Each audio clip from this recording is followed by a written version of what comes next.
Artinya Anda sebagai kepala daerah menghindari betul kepentingan pribadi, saya dan percaya berusaha. diri gitu ya. Karena Dan itu memang sudah berjalan. Ini baru anak muda. Ini baru anak muda. Ini baru anak muda. Ini orang tua.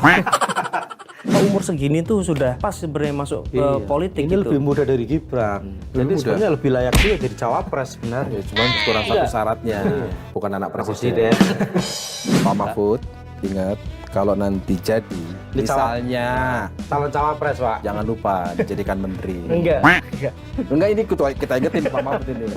Jangan enggak ini lagi dipromosiin loh ini. Anda ini jangan tergoda, anak muda ini harus tetap langsung stop konsisten ini langsung sarapan. Tadi nggak ada nih baru diangkat sedikit ini lanturan, Bung.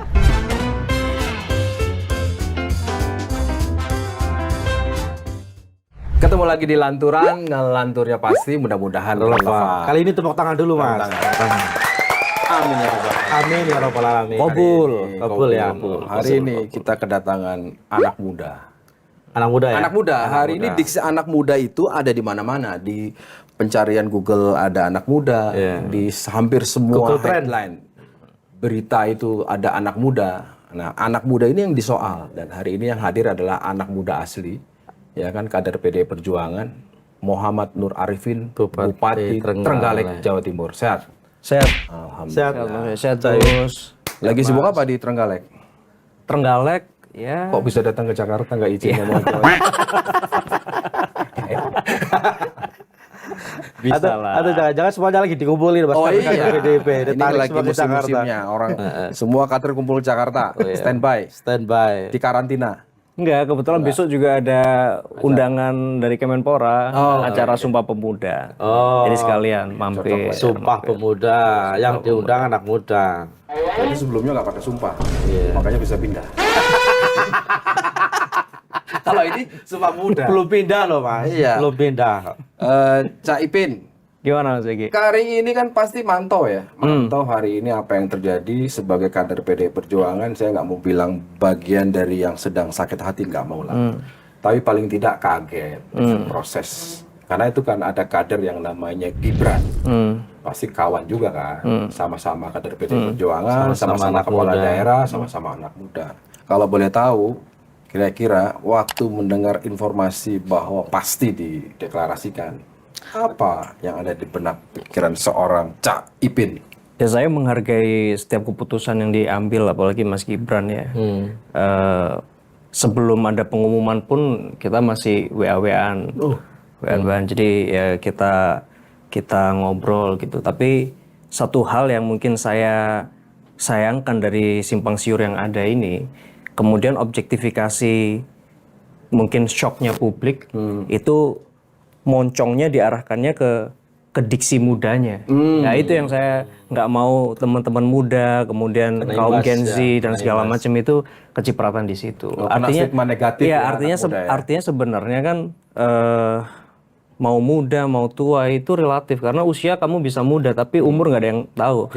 Ya Gus Takim mungkin bisa lebih tua dari saya tapi umurnya mungkin bisa lebih panjang dari saya. Memang lebih tua, itu pasti. Ya, jadi yang ingin saya garis bawahi, kita nggak ada masalah sama mudanya.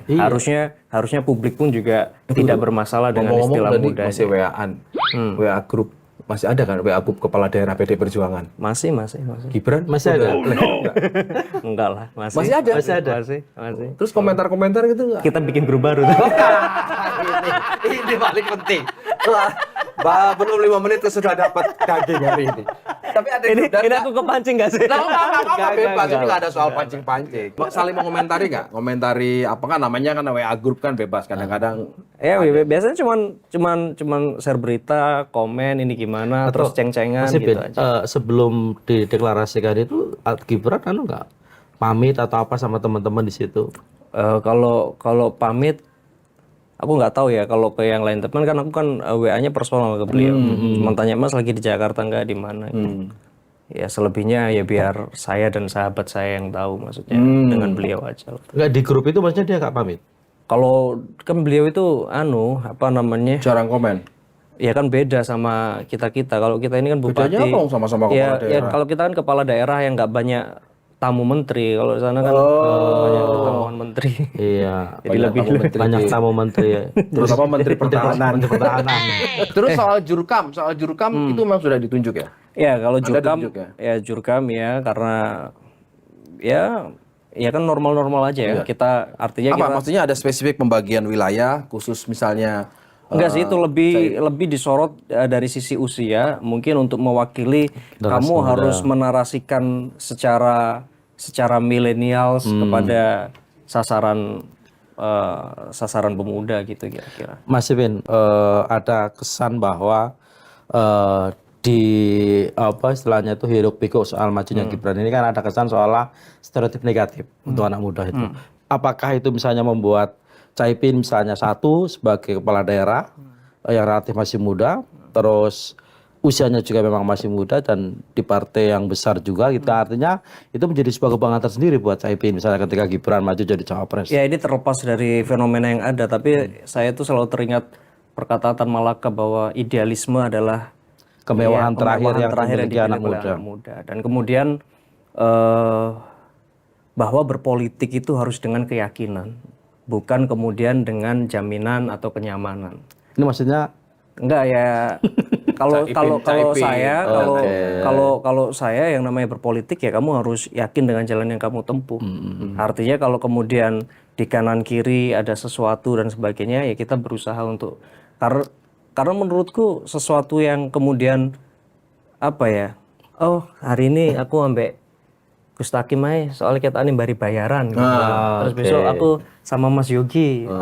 Jadi orang nanti ngerasanya bahwa oh ternyata kayak begitu itu dibenarkan ya. Oh Dalam kayak politik. begitu ya dalam politik itu Sudah biasa bicara aja. sikap, Gitu. sudah bicara bagaimana konsistensi sikap. karena itu tadi Mas, sepertinya Caimin ini kan malakais gitu ya. Idealisme adalah kemewahan terakhir dimiliki anak muda. Menarik. Harusnya seperti itu. Artinya yang sebelah nggak punya idealisme seperti itu Mas. Ya, Sebelah itu maksudnya studio belakang. Biar jelas dulu biar. Wah, anak muda yang lain maksudnya. Mungkin lebih idealis mereka gitu dibanding saya. Gini, saya tuh baca profil, saya mengikuti juga perkembangan berita Caimin lah ya. Saya Emang ada beritanya penasaran. Oh ada. Saya itu penasarannya begini. Ketika memutuskan masuk ke dalam politik, ini kan soal komitmen. Kedua pasti membangun kesepakatan. Gak mungkin enggak kan dengan partai politik. Gak mungkin juga partai politik. Oke asal nunjuk tapi tidak ada komitmen. Nah, Kak, boleh cerita nggak waktu itu awalnya apa komitmennya? Ada yang datang dari pribadi, individu, ada yang memang tegak lurus, ya kan? Konstitusi negara itu kan mediumnya adalah partai politik. Kalau kita percaya bahwa partai politik adalah bagian dari produk undang-undang. Nah, boleh cerita nggak waktu itu apa sih poin-poinnya yang Yang disepakati. Anda sepakati dan kemudian saya tidak bergantung kepada itu, tapi saya punya prinsip pribadi. Ya kalau saya satu bahwa saya ingin dikenal orang berwarna tertentu, tidak kemudian kemana-mana bilang aku warnanya juga ini loh, aku juga ini loh, juga ini loh. Tapi saya berusaha bergaul, berkolaborasi dengan yang lain. Itu prinsip. Jadi harus jelas rumahnya di mana, ya. Tapi kemudian kamu berteman dengan siapapun, itu satu. Terus kemudian di dalam politik, saya sebagai anak muda cuman bilang ke siapapun, bahkan ketika kita menyusun RPJMD, RKPD, visi misi, saya bilang. Saya itu hanya bagian kecil dari perjalanan bangsa Indonesia ini. Dan bangsa Indonesia ini sejak lahir sudah punya cita-cita. Jadi terlalu kecil Ipin itu kalau punya cita-cita pribadi terus kemudian untuk bisa merubah satu daerahnya. Makanya saya selalu kembalikan, ya sudah apa yang kita lakukan di daerah itu sesuai dengan cita-cita abadi bangsa kita. Apa itu ya memajukan kesejahteraan umum, mencerdaskan kehidupan bangsa, dan ikut melaksanakan ketertiban dunia termasuk juga melindungi segenap bangsa dan seluruh tumpah darah. Artinya Indonesia pengen inklusif, Indonesia ingin maju ekonomi rakyatnya, Indonesia pengen sumber daya manusianya Sepertinya unggul. zaman SMP SMA suka dapat kalau pacaran suka dapat enggak tugas baca UUD 45. Jadi Hafal lah. terus kalau pramuka kan nggak boleh pakai teks. Tapi pakai prompter. Makanya hafal ya. Ya jadi itu, dan ya menurutku aku cuman itu aja. Dan kalau ada yang tanya terus bagaimana kalau partai punya kepentingan yang berbeda dengan kepentingan rakyat? Itu poin saya tadi. Ya tentu. Saya contoh ini, test case. Saya dihadapkan pada tiba-tiba ada tambang emas 12.000 hektar, tiba-tiba nongol izinnya di Trenggalek. Yang which is waktu itu kita lihat sesuai tata ruang juga enggak, kemudian sosiologis masyarakat juga menolak, dan saya juga pribadi menolak. Dan yang saya lakukan pertama kali adalah saya melakukan klarifikasi apakah ada orang partai yang terlibat. Dan waktu itu saya ketemu Pak Sekjen kalau ada yang terlibat, saya yang ngapunten, lebih baik saya berhenti jadi kepala daerah, lebih baik saya berhenti dari partai dan saya ikut gelombang massa untuk menolak ini. Dan itu terucap ya ke Sekjen ya sebagai perwakilan partai. Dan kemudian besoknya Pak Sekjen sudah lindungi masyarakat, pesan ibu sudah, masih pin kokoh tolak. Jadi artinya kalau sekarang terus kemudian ada yang tanya, gimana kamu sebagai ketua sebagai petugas partai gitu. Ya saya merasa terhormat gitu karena selama ini saya merasa selalu diedukasi partai pada hal-hal yang masih berpijak pada kepentingan rakyat. Untuk kepentingan rakyat itu ya. Coba kalau partainya usil gitu mungkin, loh kenapa kamu tolak? Nggak bisa dibicarakan dulu gitu. Kok yo minta-minta saham atau apa gitu kan. Mungkin kalau kayak begitu mungkin ya. Kalau dulu ada papa minta saham, ini ada anak muda minta saham. Ya kalau gitu mungkin kalau perintahnya kayak begitu ya saya sorry kan begitu. Jadi Artinya saya bersyukur. Artinya kalau dari tadi penjelasan Anda kan Anda punya respect kepada partai kan? Ya. Iya kan? Partai kenapa? Karena paling tidak sejalan dengan prinsip yang Anda pegang. Betul. Nah, kalau melihat sekarang kan orang naif gitu. Karena bagaimanapun untuk kepentingan jangka pendek atau jangka panjang, kadang-kadang partai itu harus disebutnya fleksibel. Nggak lah itu ideologi itu udahlah nanti. Yang penting kita dapat apa dan sebagainya. Ada hal-hal lain nggak yang ya namanya juga titipan proyek ya kan? Anda mengelolanya bagaimana? Dan kalau itu bertemu dengan kepentingan partai atau koleganya elit partai, ada cerita lain nggak selain itu? Ini satu contoh kasus. Suatu saat ada pengusaha yang membawa uang karena dia barusan dapat proyek. Terus kemudian itu ada kepala dinas, saya bilang, itu tolong panggil Basnas. Lu buat apa Pak? Ya udah itu duitnya kamu terima, foto, bikin itu akadnya dia sebagai zakatnya dia atau infak sedekahnya dia. Sudah masukkan ke Basnas. Ya kalau dia memang punya rezeki, terus mau berbagi ya dilewatkan sesuai konstitusi kan kita undang-undang zakat. Yang penting saya kemudian ketika ada orang miskin, ada yang membutuhkan, oh itu rumahnya mau itu ya tolong dibangunkan Basnas. Oh itu ada lansia belum masuk ke DTKS, ya kasih jaminan hidup. Artinya Anda sebagai kepala daerah dan itu transparan kan ada fotonya ada. Sebagai kepala daerah menghindari betul kepentingan pribadi, Saya dan berkaya berusaha. diri gitu ya. Karena Dan itu memang sudah berjalan. Ini baru anak muda. Ini baru anak muda. Ini baru anak muda. Ini orang tua. Tapi Mas Ipin, apa? biasanya sampai ini lucu loh Gus. Lagi mau kuat ngono lah po. Dia itu Aku dadi grogi ngono lho. Kagum masalahnya. Caipin, dia itu kagum. Masa ono kepala daerah nolak fee gitu loh. Enggak, gini, kenapa saya menggali itu? Hari ini kan sedang jadi diskusi bahwa satu, etika bernegara itu sedang dalam tantangan yang besar. Kasus di MK. Kita harus ingat, yang harus kita bela adalah bukan soal Gibran anak presiden atau bukan anak presiden. Yang harus kita bela adalah bahwa yang namanya MK itu adalah salah satu amanat reformasi. Kita ingat betul kan? Dan itu perjuangan. Artinya kalau kita membela supaya MK tidak diotak-atik, itu bagian dari komitmen kita. Anda kan pasti mengikuti lah, ya kan, komentarnya. Lepas dari kenal sama Gibran secara pribadi, silahkan lah itu privasi, ya personal. Tapi kan punya pandangan. MK diotak-atik, kebetulan pamannya. Anda melihat apa Anda mau mengatakan ini pesan kepada anak muda? Ya kalau saya sebagai anak muda, kalau in terms of competition, apapun yang sudah diputuskan oleh MK itu bersifat final. Jadi ya sudah nggak usah cengeng kalau saya. Dan menurut saya berhadapan kemudian bertemu di dua tim yang berbeda, ini kan kayak kalau main bola Mas Gibran di seberang, saya di sini, ya sudah ketemu. Emang udah di seberang? Ya setidaknya seperti itu kalau KPU sudah mendaftar di KPU kan kira-kira begitu. Tapi secara PDIP masih kan? Kan KTA-nya belum dikembalikan. Agak-agak. Ini mancing-mancingnya ngeri. Nggak ada. Jadi nggak ada mancing. Makanya aku ajak dulu. Jadi yang penting gini, to what extent itu sepermisif apa anak muda sekarang lihat konstitusi dan segala macam. Ya bagi saya mengerti bahwa kenapa sih harus ada demokrasi, dulu Machiavelli itu ngomong kekuasaan harus dipertahankan secara absolut. Makanya dulu yang ada cuma eksekutif dan militer, army. Jadi kalau nggak defense ya ekspansi. Kemudian mereka berkumpul dengan kaum-kaum bangsawan yang pengusaha, akhirnya muncul plutokrasi. Terus kemudian revolusi Prancis pengen yang bangsawan ini tumbanglah dengan kelas-kelas pekerja ini. Akhirnya kemudian kita muncul eranya Montesquieu, Trias Politica dan segala macam. Bahkan dilengkapi, nggak cukup Trias Politica, harus ada badan-badan ad hoc untuk mempercepat kerja. Ya kayak kita dulu punya BPKP, BPK, Ombudsman apalah segala macam. Termasuk kita sekarang punya KPK. Itu kan bagian dari adhokrasi untuk mempercepat proses-proses yang tersumbat di Trias Politica ini. Nah tapi kemudian sekarang pertanyaannya seberapa penting itu semua bagi anak muda. Ya cuman saya cuman meng-highlight satu hal, bahwa amanah demokrasi itu bahwa setiap kekuasaan harus dibatasi. Dibatasi periodenya, dibatasi aturannya dan segala macam. Dan maksud saya rule of the game itu adalah dalam rangka bahwa kemudian menghambat ada satu golongan tertentu yang kemudian memiliki kekuasaan yang terlalu absolut, sehingga kemudian ia kalau memiliki satu satu intensi yang baik. Caca, Anda ini otentik begini atau belajar dulu sebelum kesini? Otentik ya? Google. Oh Google.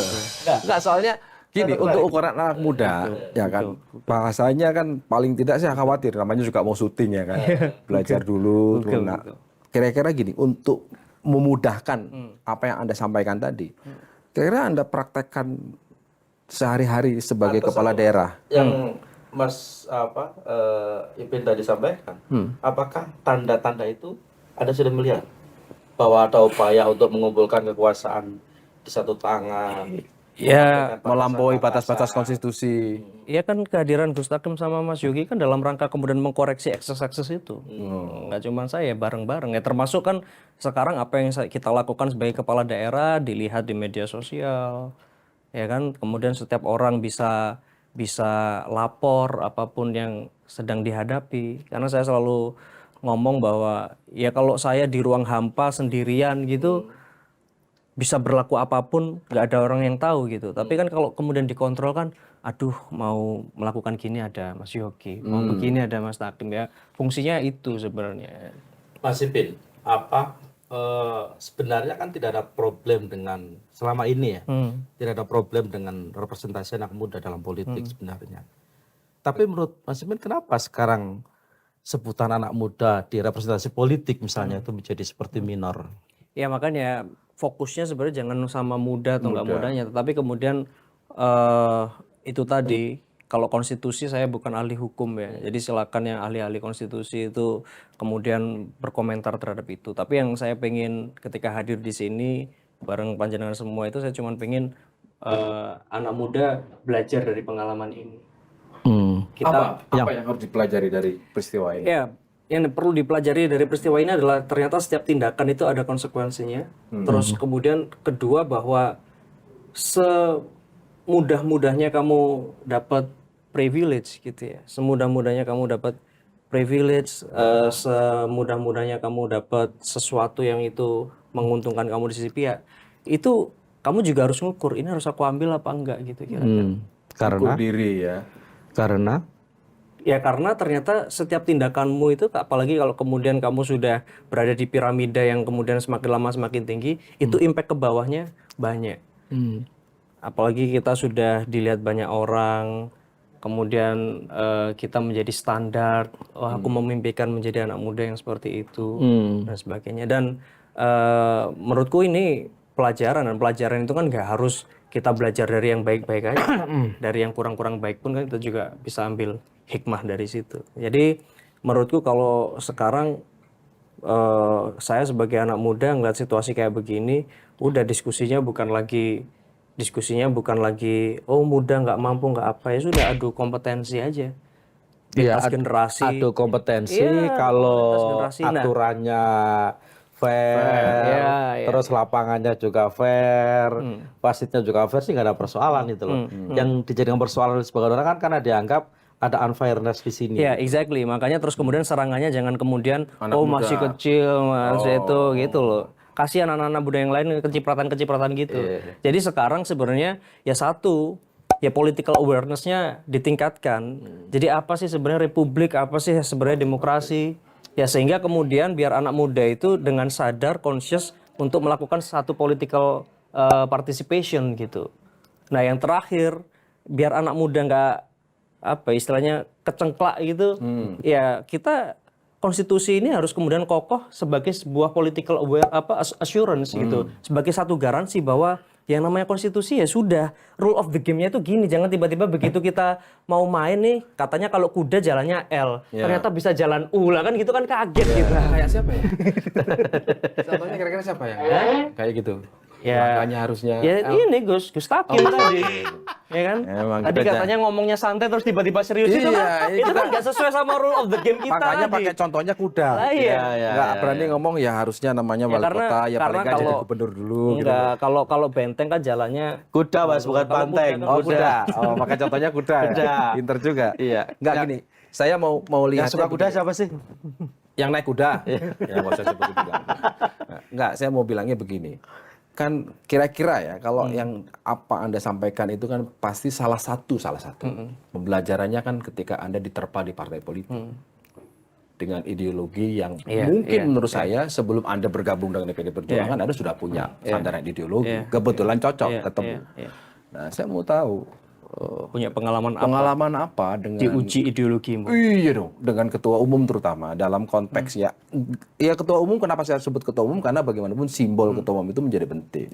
Interaksinya kepada Anda anak muda yang menurut saya terlalu jauh itu boleh nggak cerita supaya kita tahu semua nih Ya, bagaimana mentoringnya, bagaimana interaksinya, pernah ditegur dan sebagainya. Mungkin godaan loyalitas terbesar saya ketika Pilgub tahun lalu ya, karena waktu itu saya bersama Mas Emil kan bareng-bareng di PDI, terus kemudian kita dapat apresiasi yang begitu besar dari masyarakat Trenggalek dan orang menaruh harapan kepada Dwi Tunggal ini gitu. Waktu itu beliau dilantik usia 31 tahun, saya 25 tahun gitu kan. Banyak harapan, terus kemudian tiba-tiba beliau maju menggunakan haknya untuk maju melalui partai lain. Ya di situ kan kemudian saya diuji. Di satu sisi kalau Mas Emil menang saya jadi bupati, tapi di sisi lain saya punya kewajiban bahwa saya memiliki penugasan untuk kemudian memenangkan calon dari partai yang memang saya sebagai kader di dalamnya. Nah itu kan nggak mudah. Dan seberapapun keras orang nggak tahu, seberapapun keras saya berkeliling, seberapapun banyak dalam tanda kutip uang pribadi kita untuk kemudian dikerjakan untuk gotong royong dan segala macam, tapi kan tetap aja selalu akan ada kecurigaan itu. Tapi kan biar waktu yang kemudian menjawab.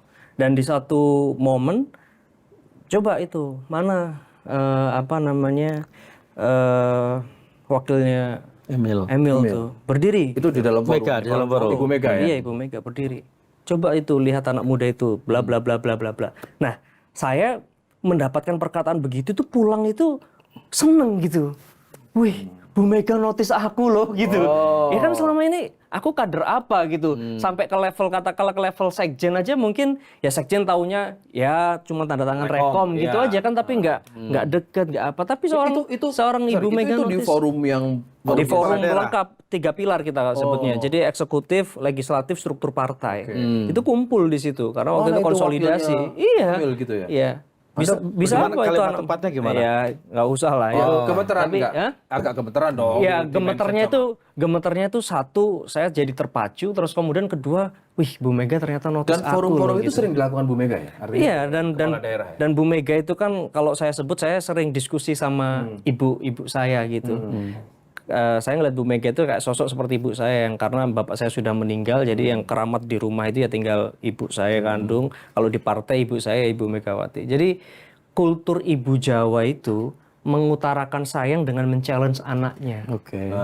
Jadi saya itu nggak pernah mendengar dari mulut ibu saya, "Le, ibu iki tresno sayang karo awakmu." Enggak. Tapi yang disampaikan di ibu iki gak duwe ngene, gak duwe ngono, tapi ibu semangatnya begini, kamu sudah ada ini itu enggak.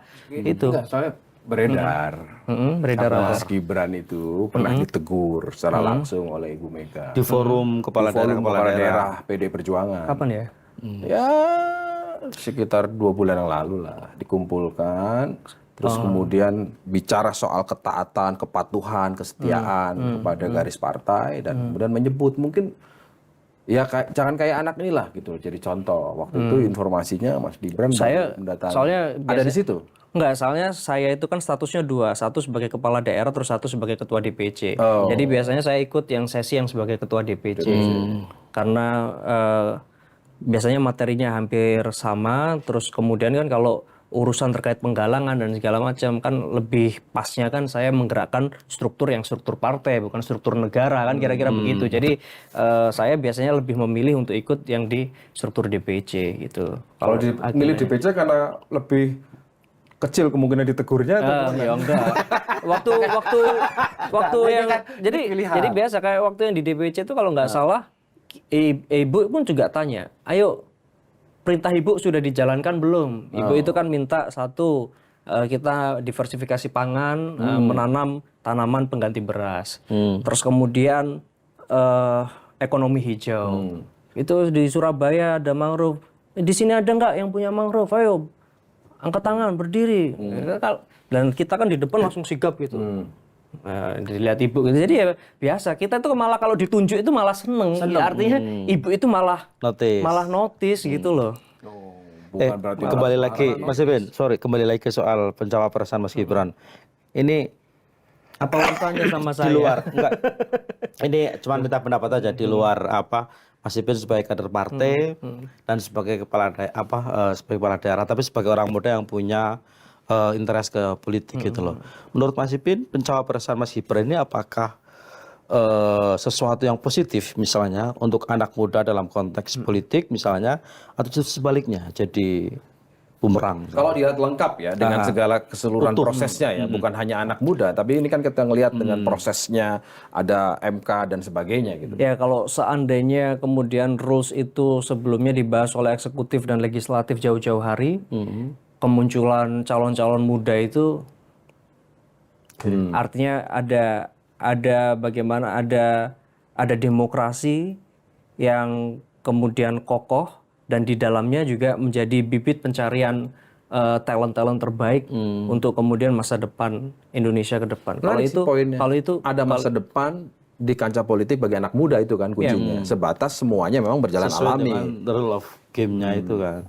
Jadi kemudian saya nggak kepingin bahwa ternyata kan ini kan dari sekian banyak anak muda, terus kemudian mungkin yang sukses itu kan kayak piramid gitu. Yang di top of success itu kan cuma satu. Tapi kemudian satunya itu tidak, dalam tanda kutip, tidak dikenang sebagai iya dia memang kompetens. Tapi kemudian satunya itu dipakai ternyata ada fasilitas gitu. Nah itu kan kemudian mematikan semangat anak-anak muda yang lain. Presiden lah ya.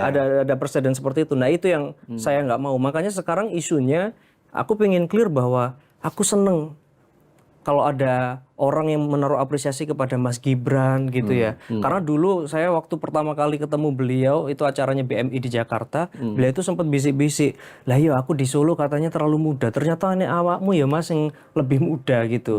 Berarti ya kita umur segini tuh sudah pas sebenarnya masuk ke politik ini gitu. lebih muda dari Gibran. Jadi sebenarnya lebih layak juga jadi cawapres sebenarnya. Ya, cuman kurang satu syaratnya, bukan anak presiden.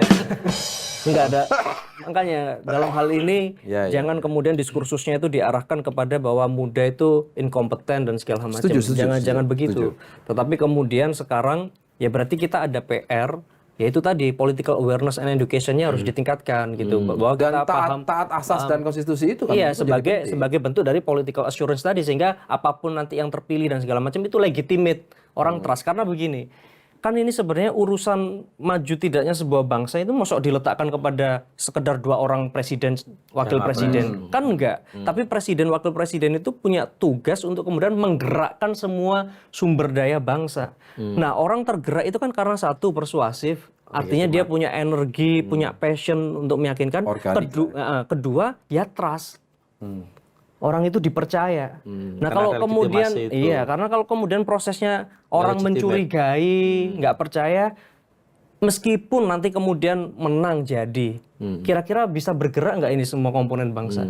Jadi sebenarnya yang disebut dengan poros persatuan itu ya dipastikan semua proses pemilu ini berjalan dengan trusty, itu aja kalau Tidak ada menurut. ganjelan, tidak ada ganjelan. Sehingga siapapun yang jadi kita yakin ini legitimate, ya udah ini pilihan terbaik dari semua anak bangsa. Sehingga ketika nanti pemimpin kita melakukan satu activation untuk kita melakukan sebuah movement dan segala macam, kita trust ke dia. Oh ya ini yang terpilih secara legitimate.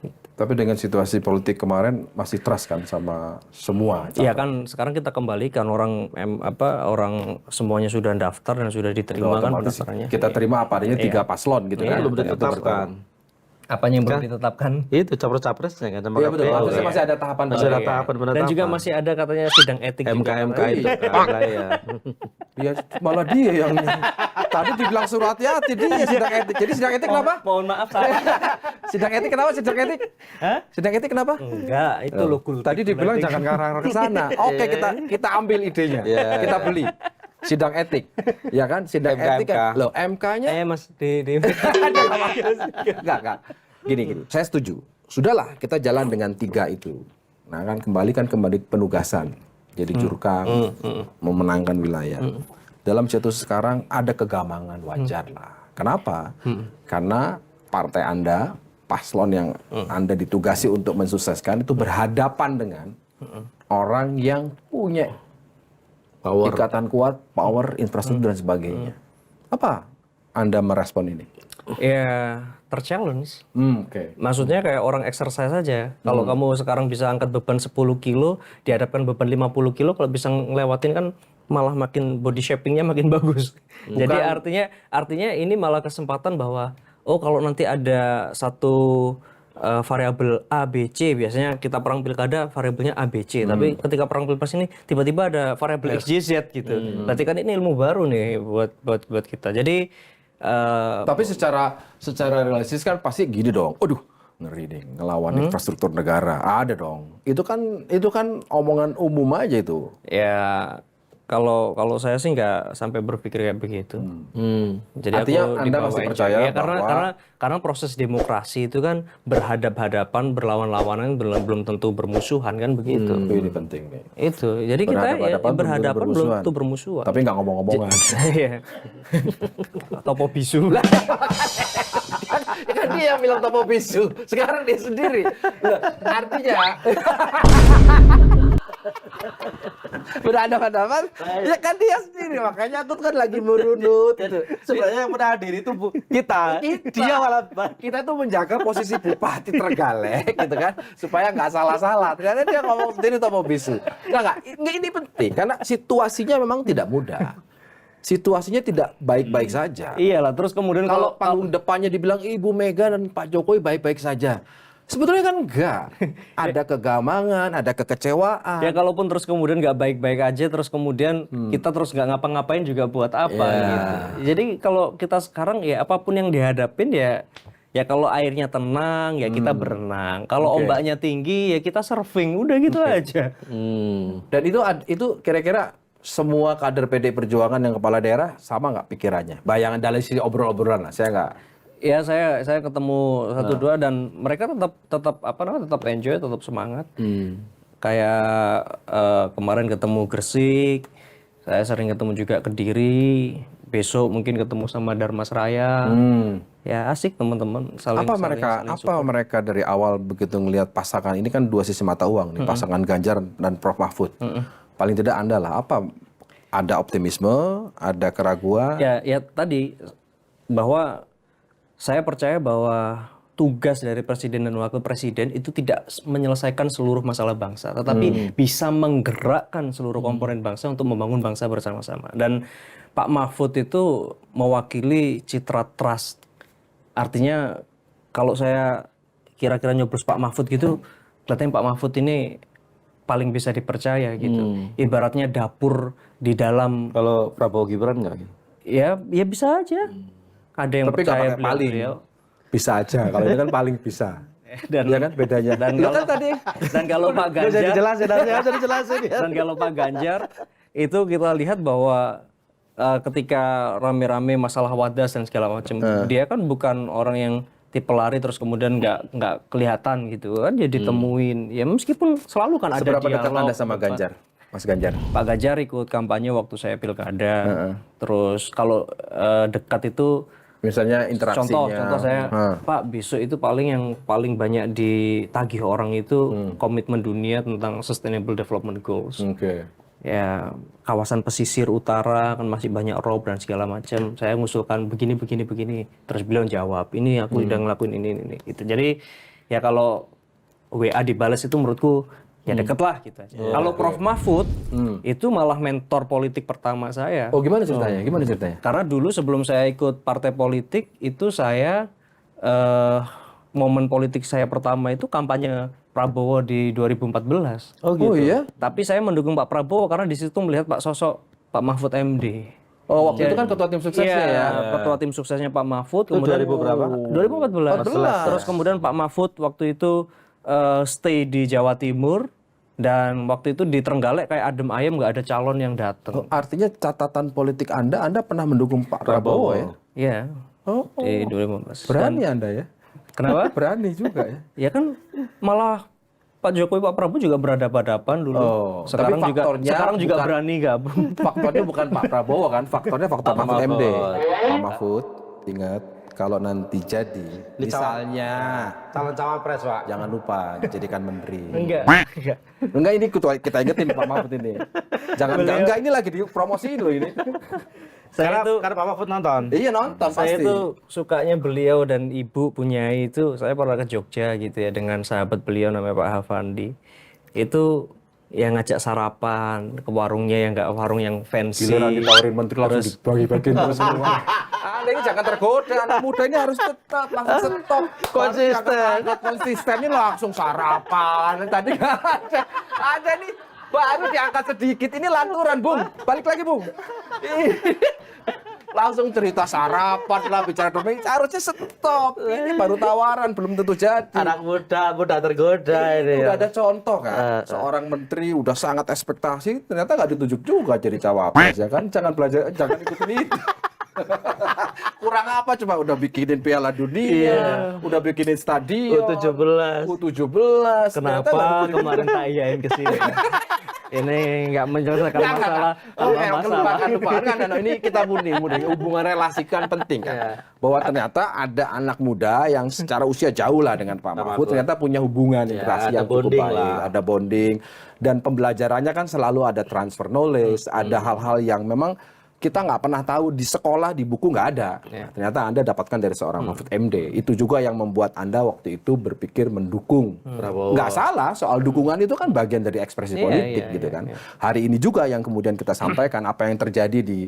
Kenapa saya selalu menyebut Mas Gibran? Karena konteksnya adalah kader PD Perjuangan dan Anda sama-sama anak muda PD Perjuangan. Sehingga kita Nggak bisa butuh dihindari. gambaran itu. Emang masih? Yang tahu Enggak inilah. Gibran, emang masih? Makanya aku tadi tanya di WA grupnya masih ada atau nggak jawabannya Kalau- bikin kalau- grup baru. kalau- Enggak grup tapi bikin grup baru. Kalau Anda tanya kader yang di DPC saya tahu itu masih kader apa enggak. Kalau yang udah kelas begini ya kita nggak tahu. Apa? Saya kan baca ya. Saya baca Anda itu salah satunya bersikap itu ketika dapat perintah, dapat pesan dari ibu Anda yang tentu pasti Anda cintai. Awas nek korupsi nggak tak aku anak. Iya, iya. Itu saya membacanya wah, luar biasa itu. Boleh diceritain nggak?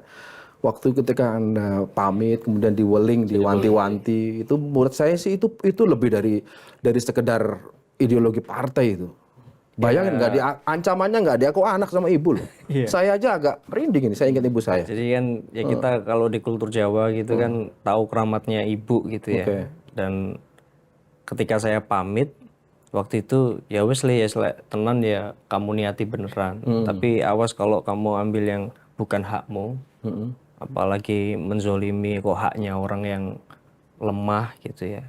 Kata aku anak gitu. Karena ya memang mungkin kalau adik-adik saya tumbuh ketika bapak almarhum dan ibu itu sudah berprogres secara ekonomi lumayan gitu. Tapi kalau saya tuh masih ngalami ibu jualan kacang, saya itu bungkusin pakai lilin gitu, ngerentengin, ngelet gitu, ngerenteng. Terus bapak masih bawa becaknya mengantar ke pasar di Surabaya itu ada pasar Wonokromo.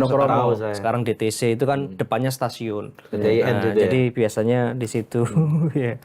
Di situ.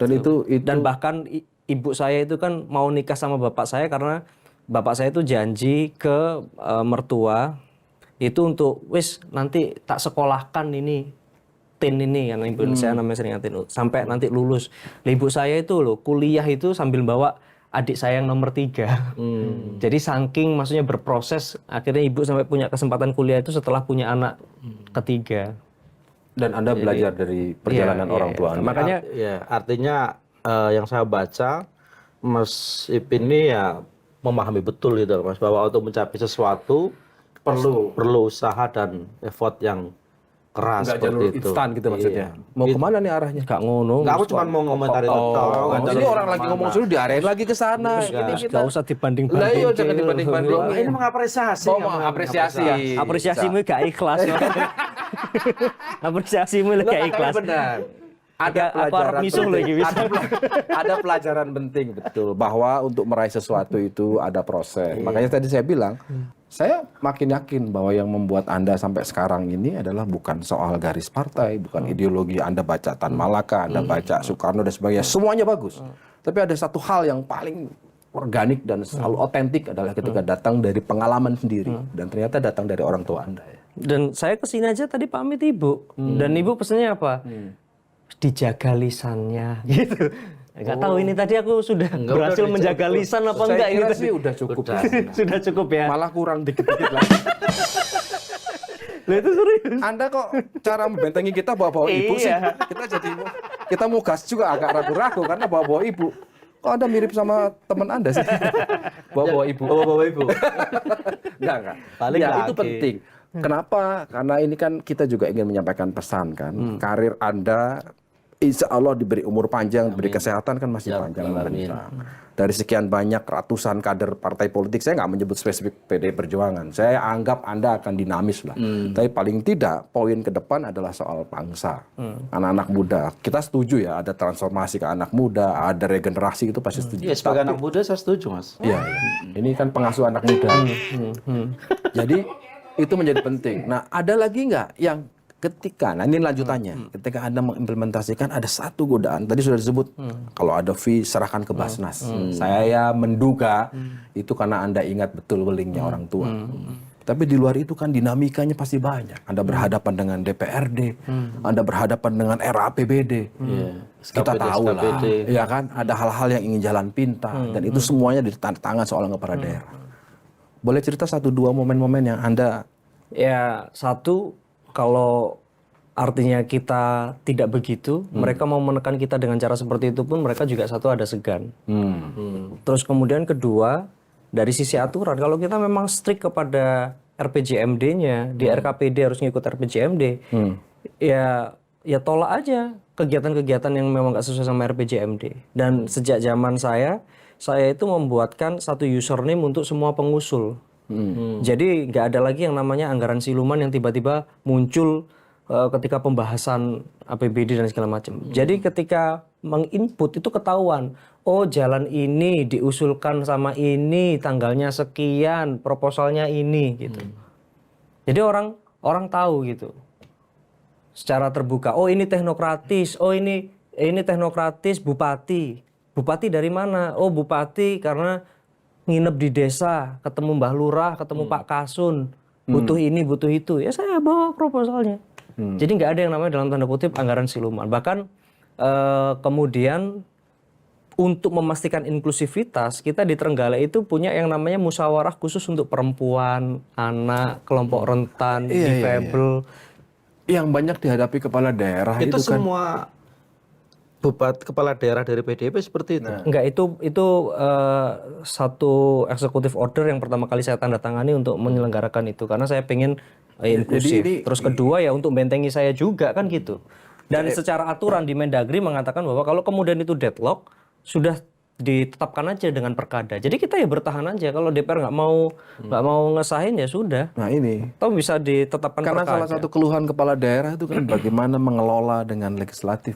Dan pasti Anda alami itu kan. Makanya tadi saya tanya harus ada penyikapan, harus punya benteng diri. Dan saya tadi menduga itu tadi ya karena ancamannya dia nggak diaku anak ya. Makanya ketika kemarin saya melanjutkan masa jabatan sisa dari Pak Bupati sebelumnya, Mas Emil, saya waktu itu sudah pamit sama Ibu. Bu, ternyata begini ya punya tanggung jawab itu. Ibu ridho nggak kalau saya kemudian saya kemudian nggak nyalon lagi. Oh gitu sempat. Iya, terus ibu saya bilang gini, Le, kalau dulu kamu izin sama ibu masih punya hak terhadap kamu. Tapi sekarang posisimu adalah anaknya ibu yang sudah terpilih dan kemudian menjadi haknya rakyat, menjadi pelayannya rakyat. Jadi lanjut atau tidaknya kamu tergantung rakyat. Ini kebalikannya dengan cerita yang beredar sekarang. Ada anak muda yang menjadi pemimpin, kalau ini justru pamit, Bu, ridho atau enggak. Ya kan? Ketemu lagi di Lanturan minggu depan. Terima kasih.